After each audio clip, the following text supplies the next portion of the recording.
Guys, so this is my December favorites video. I hope that you all had a fantastic new year, and here's to a great 2013. So without further ado, I'm just going to jump in. I do have 2 fails, and I also want to share with you one of the newest makeup gurus that I found that definitely deserves way more subscribers than she has, so that will be at the end. But just starting with my favorites for the beginning, the standout product for me this month was the Laura Mercier Mineral Powder Foundation. I don't know what prompted me to kind of pick this up again. I just didn't feel like using liquid foundation, so I picked this up. It's in the color Natural Beige, and I've been using it pretty much all month long up until I purchased the Silk Cream Foundation, which I do really like. I was still using this to set that foundation, but pretty much the majority of the month of December, this was the foundation that I was using, which is kind of funny because my skin tends to be more dry, obviously, like most people in the winter months, and you would think with your skin being dry, you wouldn't want to use a powder, but this powder does not dry out your skin. If anything, it almost leaves your skin looking a little bit dewy and moisturized. Like it makes your skin look very supple and just soft, and it never flaked on me. I never had flakes underneath popping through. Like, I definitely would suggest putting down, obviously, your moisturizer, but then more importantly, I would put down a primer just so that the powder has something to adhere to. I think that definitely helps. Yeah, I really like this a lot, both as a all-over foundation and also as a set powder. So I really like that, which brings me to my next favorite, which is the Sigma F45 Buffer Kabuki Brush. I have never purchased the MAC Kabuki because I've always had one from Sigma that I always just thought was completely comparable, and so I just never felt the need to get the one from MAC, but at the same time I never was really using this all that much. It kind of just was sitting on my vanity and I never really used it until I started using the powder. This is what I've been using to apply the powder, and it's amazing. Like, I just feel like everybody needs to own this brush if you're using mineral foundation, whether it's Laura Mercier, Bare Minerals, whatever. This applies so beautifully, and the great thing about this, if you want to really get the full coverage of the foundation, you know, you can buff it into your skin and really work it into your skin and polish it. But I've also been using this even as a setting with this to set the powder, set the liquid foundation, and it's nice even to just kind of dab it into your skin and blot it into your skin for a much lighter coverage. Like if you have an oily T-zone and you just want to set that area, it's nice to just kind of blot into your skin, whereas you're not working the product into your skin to give you like an all-over powder foundation coverage. So I absolutely love this brush, and like I said, had I not started using a powder foundation again, I don't know that I would have tried this. I've also been using this just as a finisher. Like once I'm all done with my makeup, I kind of just use it to blend everything and make sure there's no lines, and I absolutely love this brush. There was a blush combination that I was using religiously all month long. Cream blush from NYX in the color Glow. And it's actually very bright, but I just use like a round top kabuki. I dab it in a little bit goes a long way. And I just kind of, you know, stipple it onto your cheek, blend it in a little bit, just to give you like a nice base. And then I follow up on top of that with MAC Dolly Mix, which I feel like this was one of the very first blushes that I purchased and fell in love with and used forever with MAC, and it's just such a pretty combination. And it's almost exact to the color Glow. This is the cream and this is the powder. The cream really adheres the blush, and it really helps to just make your blush last all day. Like every time I use that combination, I never have to retouch up my blush, and it still looks completely fresh, and I attribute that to the cream blush underneath. So I've been loving this combination, the pink. I've just been so into pink blushes. I guess it's just a winter thing, like a fall winter thing. You're more into the corals and peach blushes in the summer, but lately I've just been into like the really poppy bright pink blush cheeks.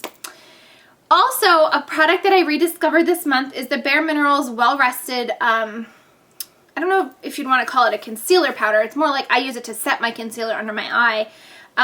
For a while I had been working on finishing up the Benefit Powder Flage, which I'm not the biggest fan of, and I'm glad to be done with it. So that's why I wasn't really using this. But I have since I finished that little pot of Powder Flage, I've picked up the Well Rested again, and I just love it. I used to think it would be too much contrast with my skin when I was really tan because it was so bright and light under my eyes, but now my skin tone is back to pasty white and it's just at the perfect shade range right now where this works without it looking like you have like white under your eyes. It just looks brighter, not whiter. I have it on today and I just use this over the Touche Éclat little highlighting pen. So I've been really loving this and I'm super happy I still have this in my collection because I think this is a product that, although I will phase in and out of using it, it's a product I'm always going to want to have on hand. Alright, so sticking with a highlighting product, this is Benefit's Eye Bright, and it started out being just a product that I was keen on finishing, and then I just really grew to love it again. That's what it looks like. It's just basically a big chubby highlighter pen stick cream. And so as you can see, I've gone through quite a bit of, I've kind of been using this as my everyday staple. Before I do anything to my eyes, I I put like a thin layer on my eyes, underneath my brow bone, and then inner corner, and even a little bit under my lower lash line. And I just blend it all with my finger, and it already, that alone, just wakes you up and just makes you look so wide awake and bright and pretty without even putting any kind of shadow. So that's how I've been starting my looks every day.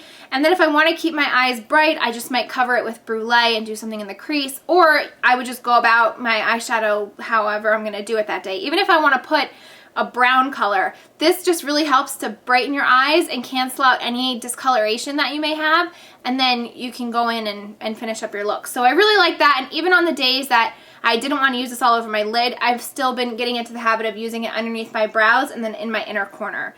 And I have a question for anybody that has used this before. I had wanting to try the Anastasia Brow Duality, which is a dual-ended kind of similar concept to this, and I'm just wondering if it's worth me trying that or if I should just stick to the Benefit Eye Bright. Either way, I want to still have a highlighter chubby pencil in my collection because I think it's kind of like a staple for me now, so I'm just wondering if it's worth it to just keep with the Eye Bright, or if you guys have had really great experiences with the Anastasia one, please let me know because I'm definitely going to be needing to pick one up soon. And then lastly, for a favorite, this is kind of random, but it is a pencil sharpener from Ulta. And it's the dual pencil sharpener, so it has the chubbier, like what I use for Benefit Eye Bright to sharpen on one end, and then your average eyeliner pencil or lip liner on the other end. I love this pencil sharpener. I think it was only $3. It's the Ulta brand, and I have since bought another one to keep in my purse because when the Giella lip color that I have on now, that big chubby pencil, you have to sharpen it. So I have one in my vanity now that I keep for mostly like eye pencils, like the NYX pencils or the Eye Bright, and my eyeliner pencils, and then I have another one that I keep in my purse for chubby lip pencils, lip liners, and things like that. I just love it. It's very easy to open and empty. I'm not going to do it now because I'll probably have shavings go everywhere, but on the side that says Ulta, this just flips open, you empty it out, and you're good to go. You can wash it out if you need to. It's just a really, really great pencil sharpener. If you are in the market for one that's a dual pencil sharpener. Like, I used to just keep the little ones, and then when I started getting into the chubbier pencils and lip pencils, I needed one that had the thicker one. So this has just worked wonders, so I love it. Okay, so 2 fails. I feel like I'm going to get such slack for this. The first one is the Makeup Forever HD High Definition Powder. This was one of the products that Lizette had sent me to try, and I don't know if, like, some of the products she sent me because they were her favorites, and some of the products she sent me because they didn't work for her. So I don't know if this was one of her favorites or just a product that didn't work for her. But this has gotten so much hype over the last couple of years, and even like celebrity makeup artists rave about this, and I've heard like it's not the best for photography because of the white flashback and all that, and I get that, but I was using it to set I tried it a couple times with the Laura Mercier, and then I tried it at the end, and I kind of would use it the same way I would use my MAC Invisible Set Powder, which I love, because I was running low on my Skindinavia spray. So as I was running low, I would spray whatever I could that was left, and then I would want to set my face with something. So I would typically use the MAC one, which I love, but I thought since I had this, I wanted to try it. and I don't like it. I don't know why it gets so much hype.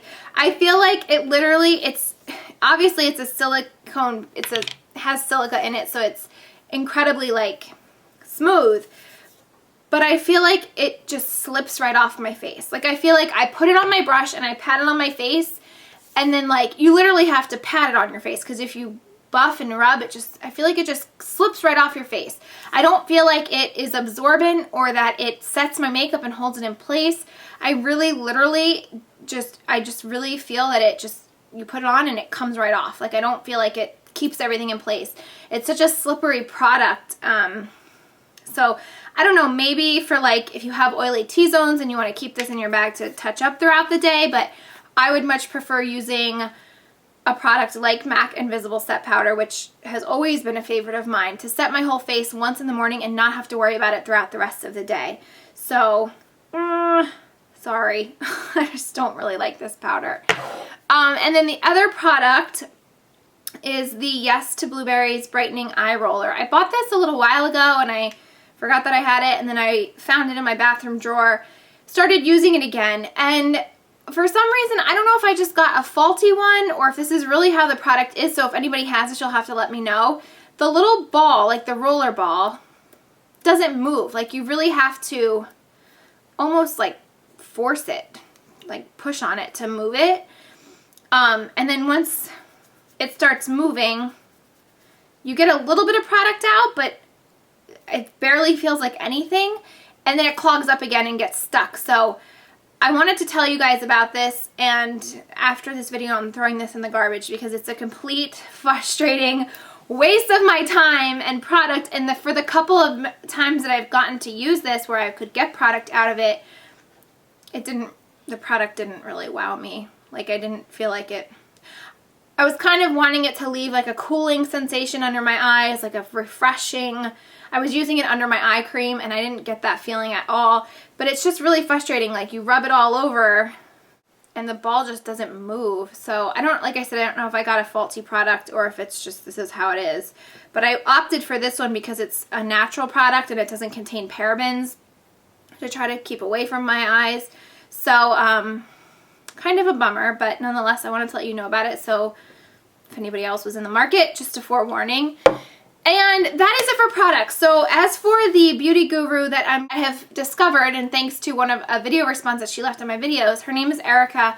I will link her channel below. She's gorgeous, and I just love her personality. Like she's very easy to watch. She seems very down to earth, very natural behind the camera. Literally, she just started making videos, and so she left her video as a video response to mine, and I watched it, and then I was hooked, and I just spent like a couple hours and I just blew through all of her videos, and I love her personality. She seems very honest, and I don't know how to describe it. She just seems very personable and my kind of girl. So I really encourage you guys to check out her channel. I think that you too will really like her. She's into all the things that we're into. As far as the stuff that I talk about on my channel, she's done fashion hauls, she does favorites videos, she's done some get ready with me videos, and I just have really been enjoying her. So definitely check it out and subscribe to her channel and show her some support, because she definitely needs more subscribers than what she has now. So I hope that you guys enjoyed this. After this video, I should have up my top 12 of 2012 products. I haven't filmed it yet, but that's the plan. I'm going to try to get that one up after this. So stay tuned for that. I hope that you guys have a great day, and I'll talk to you soon. Bye!